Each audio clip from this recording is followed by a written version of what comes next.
jingap khmih lynti jong ki paidbah ban yosngo ya ka kyrteng jong Bah Mayborn lingdo kum ukertong ka VPP ban ïakhun ya ki election MP arhaja arphausau kalalong tang ha jingpho sniu hadin ba ka state election committee jong ka party hakasngi balang kalapan bana ban ïakhun da u Dr. Ricky AJ Singkon u Dr. Karachan ubade u chairman jong ka state election committee habe kran bat ginong tho khubor ule thu bakidon arngut ki ba pha da ka jingtho bakan thop ga kong bahun lang tron bat u professor ïakhun bat kiwe ki baya kenduk markhmat bat u president jong ka party Pediang Sobahai pi ki members yung press ki bawan dan kawai gani ka press conference yungi bat ka jingthu yungi gani ka por dan ka purpose kalong ban penbena ya candidate MP yungi naman ta ka election parliamentary election kan ban long hau 2024 te Hakapede bagani parti jongi ke state election committee kala ya kendu aka khadru trik jong benai bat hadin ke bangi laya perkat sani ba melin meya kren shibun ti ngila ka klami kawai garai ba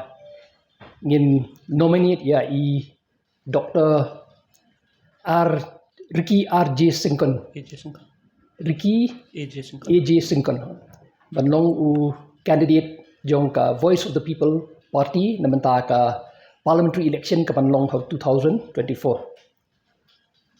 kata kadai ka purpose jingi bentaban permana kemudian kong u Bah Singkon udai u no founder member jong ka VPP udai ru general secretary jong ka party te ho jong ka por udai beriu ba tabiang ka jinang jistar udai noikai ka school ba hane ho te kum ka party ni so he's the right person kan lang imjet yo founder member jong ka party te yanu imjet in happen jet yo try jong ka party bolong founder member ba general secretary jong ka party ru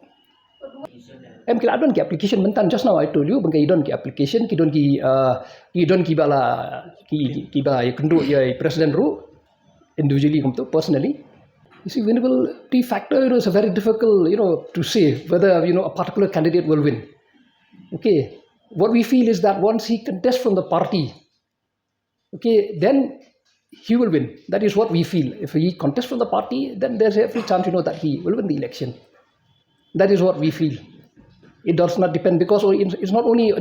depend on the candidate. The party also plays an important role.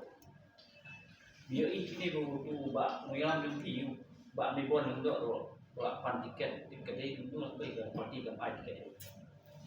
Every berta ni nakaliang jongi khmih ai namar kitu ki bala mut kila yu kentu i president bat ki don ru na pedeng jongki ki bala ai diki jingtho di application mau bikin kuat ban contest ni ka MP election.